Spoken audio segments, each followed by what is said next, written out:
On a bright sunny morning at a large landfill outside the town of Hoedspruit, South Africa, a group of volunteers were working. They sorted through recyclables, picked up plastic, scrap metal, and cleaned up every patch of dry land filled with trash. Liana, a young girl of only 24 years old, is a volunteer who loves animals and is passionate about protecting the wild environment.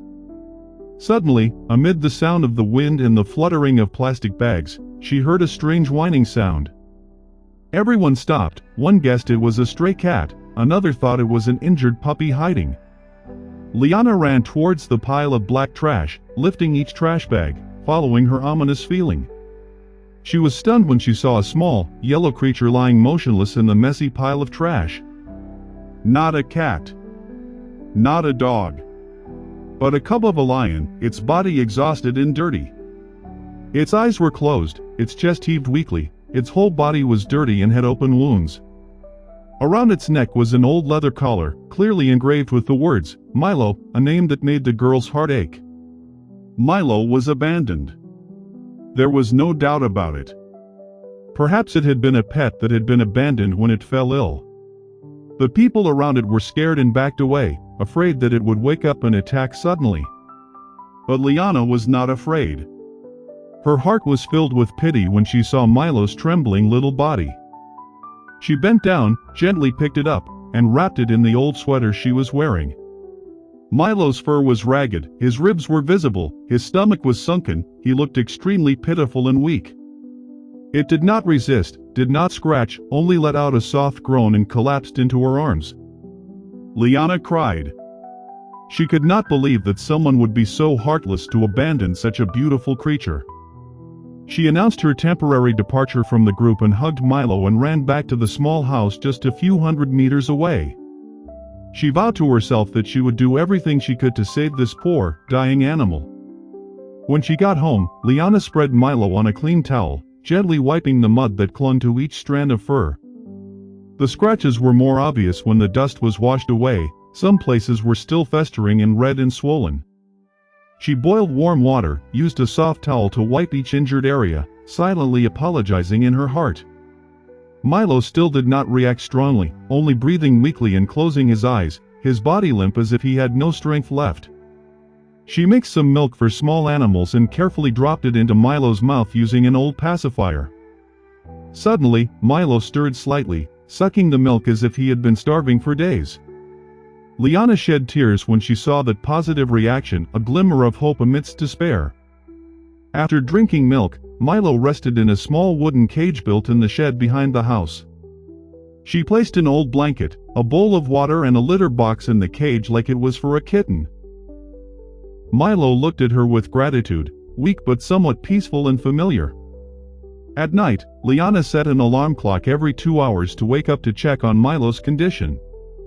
Every time she entered the cage, she saw that he was still lying still, breathing lightly, and showing no signs of deterioration. The next morning, when the sun had just risen, she brought a new towel to clean Milo as usual. But when she opened the cage door, her heart sank. Milo was lying motionless, not moving even a bit. Liana panicked. She called his name, gently shook his small body but received no response. "No, it can't be," she screamed, trembling and hugging Milo in her arms full of pain. Milo was colder than last night, no longer making a sound, as if he was on the verge of death. Without hesitation, she wrapped Milo up, picked him up, and ran out of the house like a madman, her heart filled with despair.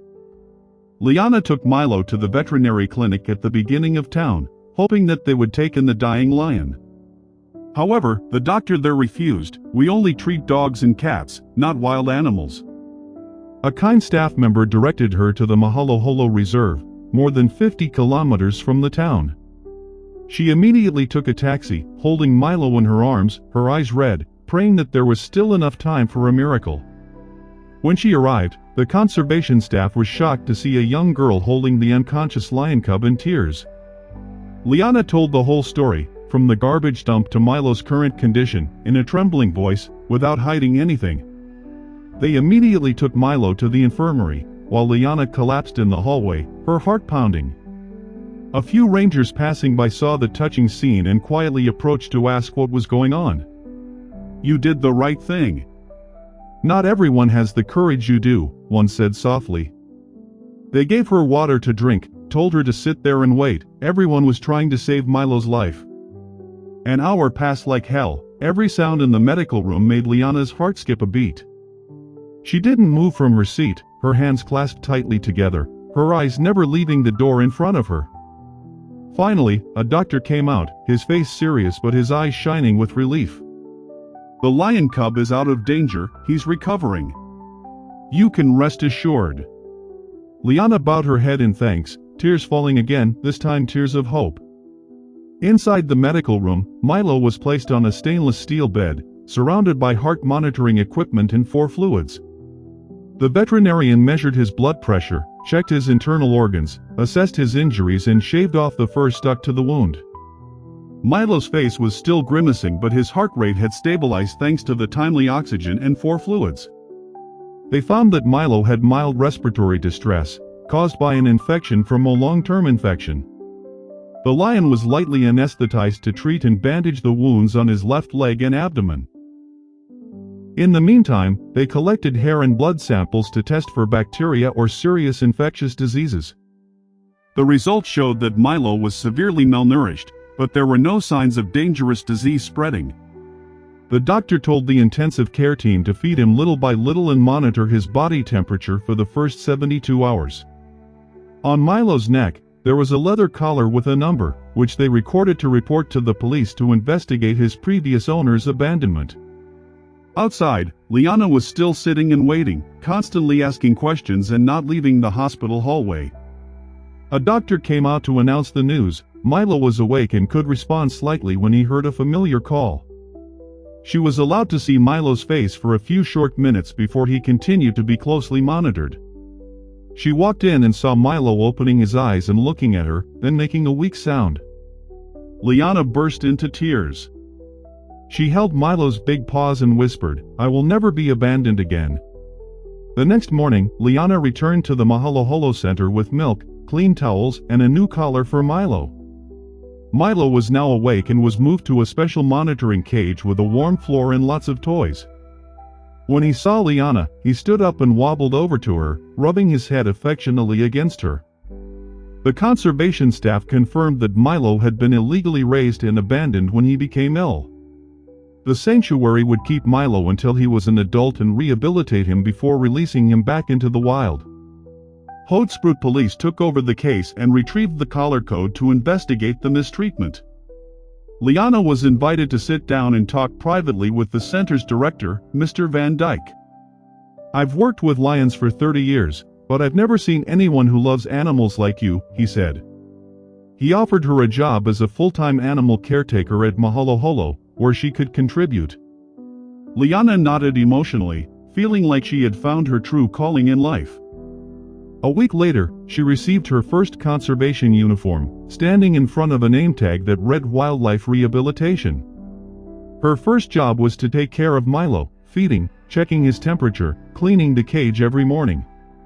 Milo was healthier, his fur was shiny and smooth, he ate well and started playing with the other lion cubs.